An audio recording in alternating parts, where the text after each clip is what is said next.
Good morning Odisha. आज हूँ जुलाई 17 बुधवार। आसंता आज किसी गुरुत्वपूर्ण खबर देखा ता सहित वीडियो को लाइक करी चैनल को सब्सक्राइब निहाती करदेवे। बंगोपसागर में सुष्ट लघुचाप सक्रिय रही बेले आसंता 5 ରୁ 7 दिन जाए राज्य में प्रबल वर्षार संभावना रही। आज गंजाम, गजपति, रायगड़ा, कंधमाल, कलाहांडी, कोरापुट प्रबल वर्षा हेबा नहीं आंचलिक पाणीपाग केन्द्र येलो वार्निंग जारी करा जायछि। 19 तारिख बेलू वर्षार परिमाण बढ़िबो बोली पूर्वानुमान करिछि पाणीपाग केन्द्र। सेपटे पाणीपाग विशेषज्ञ कहिसंती 20 एवं 22 तारिख भितर वर्षार परिमाण अधिक रहिबो। दक्षिण और उत्तर ओडिशा रे अधिक वर्षा होई पारे बोली कहिसंती। सेपटे पुणी 23 तारिख रे उत्तर बंगोपसागर एक घूर्णिबलय सृष्टि होई 24 किंवा 25 तारिख लघुचापर रूप नेब। प्रभाव में उत्तर ओडिशा रे प्रबल वर्षा हेबो। परवर्ती अपडेट रही क्रिकेटर रोहित शर्मा को सिंहासन संभाଳିबे हार्दिक पांड्या। जुलाई 27 रु आरंभ होगा श्रीलंका विपक्ष 3 मैच विशिष्ट T20 अंतर्जातीय सीरीज रे स्टार ऑलराउंडर हार्दिक पांड्या भारतर अधिनायक हेबे बोली जणा पड़िछि। तेबे भारतर T20 विश्वकप विजयर अन्यतम हिरो हार्दिक पांड्या व्यक्तिगत कारण अगस्ट रे अनुष्ठित होगाकु 3 मैच विशिष्ट ओडीआई सीरीज रु विरति नेबाकु निष्पत्ति नेइछंती। तांको स्थान रे केएल राहुल दलर अधिनायक होई पारंती बोली कुहाଯାଉଛି। परवर्ती अपडेट रहुछि आज हेउछि सुनाबेश। सुनारे झटकिबे 3 ठाकुर। सुनाबेश देखिबाकु लक्षाधिक भक्तଙ୍କ समागम हेबो।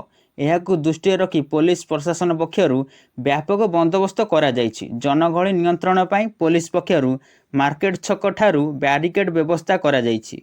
कोनोसी गली कंदी रे पसी आसुथिबा भक्त मानकु श्रीमंदिर निकट को छड़ा जिवो नाही। वीआईपी और वीवीआईपी मानक पई मध्य स्वतंत्र व्यवस्था करा जायछि। बेसी भिड़ थिले चालिक आसिया पई निर्देश दिया जायछि। आवश्यक पड़िले बैटरी चालित गाड़ीर व्यवस्था करा जिवो। जनगहଳି नियंत्रण उपरे दिया जायछि प्राथमिकता।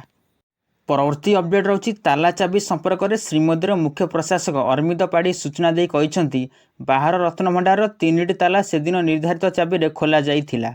बाहर रत्नभंडार ताला फिटिया परे भीतर रत्नभंडार को देखिथिलु।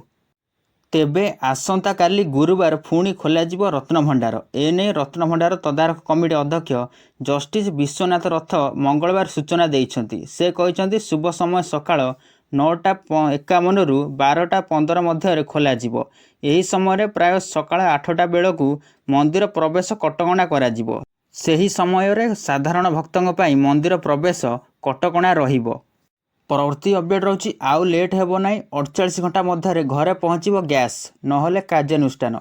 ऑर्डर देवार 48 घंटा मध्य घरे पहुँचब गैस पेट्रोल डीजेल मानरे कोनोसी पालिश करा जिवोनी। नियमित भावे पेट्रोल टांकी मानकरे जांच करागले जदि केही अपमिश्रण करुथिबा जणा पड़िबो ताहाले तुरंत कार्यानुष्ठान ग्रहण कराजिवो। पेट्रोल डीजेल और एलपीजी डीलर संघ सह बैठक पर एक गुरुत्वपूर्ण सूचना देइछंती जोगाण मंत्री कृष्णचंद्र पात्र।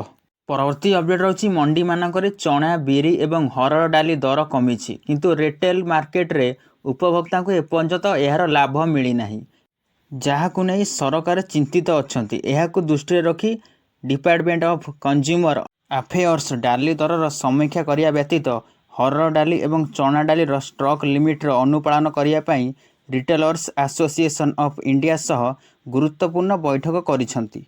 ग्राहकों मामलार सचिव निधि खरे समीक्षा बैठकर अध्यक्षतार से कहिसंती जे गत एक मासरे मूल्य मंडी मानकरे चना डाली, हरड़ डाली एवं बिरी मूल्य रे 4% कमिछि। हेले खुचुरा मूल्य रे ह्रास देखिया पाई मिली नाही। खुचुरा व्यवसायी माने अधिक लाभ हासिल करियाकु चेष्टा करुछंती। परवर्ती अपडेट रहुछि आसंता 19 रे ओडिशा आसिबे भाजपा राष्ट्रीय अध्यक्ष जेपी नड्डा। आसंता 19 और 20 तारिख रे राज्य भाजपार परिवर्तित कार्यकारिणी बैठक बसिबाकू अछि, जेउथिरे नड्डा जोग देबे बोली राज्य भाजपा सभापति मनमोहन सामल मंगलवार सूचना देइछंती। तेबे स्वास्थ्यगत समस्या कारणरू प्रतिरक्षा मंत्री राजनाथ सिंह ओडिशा आसिबार कार्यक्रम नाही। बैठक रे आगामी दिनर ऋण नीति और कार्यपंथा दल प्रस्तुत करियो बोली मनमोहन कहिसंती। परवर्ती अपडेट रहुछि भालुंकु मारिया पई रोमानियार संसद अनुमति देइछि।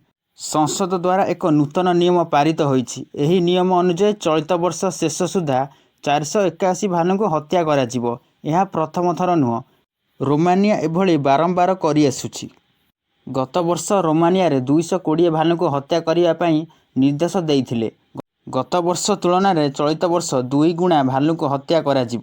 ଏହାର କାରଣ ହେଉଛି ରୋମାନିଆରେ ଗତ 20 ବର୍ଷ ମଧ୍ୟରେ ଭାଲୁ ଆକ୍ରମଣରେ 26 ଜଣଙ୍କ ମୃତ୍ୟୁ ଘଟିଛି। ଏହି ସହ ଆକ୍ରମଣରେ 274 ଜଣ ଆହତ ହୋଇଥିବା ସୂଚନା ଦେଇଛି। ପରବର୍ତ୍ତୀ ଅପଡେଟ୍ ରହୁଛି ଓଡ଼ିଶା ଆସିବେ 4 ମହାବଳ ଅତିଥି। ଦେଶର ଅନ୍ୟ ଚିଡ଼ିଆଖାନାରୁ ସମ୍ବଲପୁରକୁ ଆସିବେ 4 ମହାବଳ ବାଘ। ନ୍ୟାସନାଲ ଜୁ ଅଥରିଟି ଅନୁମତି ମିଳିଥିବା ଜଣାପଡ଼ିଛି। ସେହିପରି ବନ୍ୟପ୍ରାଣୀ ସ୍ଥାନାନ୍ତରଣ ପ୍ରକ୍ରିୟା ଆଜି ଠାରୁ ଆରମ୍ଭ ହୋଇଥିବା ବେଳେ ସମ୍ବଲପୁର ଜୁରୁ ଟେବ୍ରିଗଡ଼ ଅଭୟାରଣ୍ୟକୁ 115 ହରିଣ ସ୍ଥାନାନ୍ତର କରାଯାଇଛି।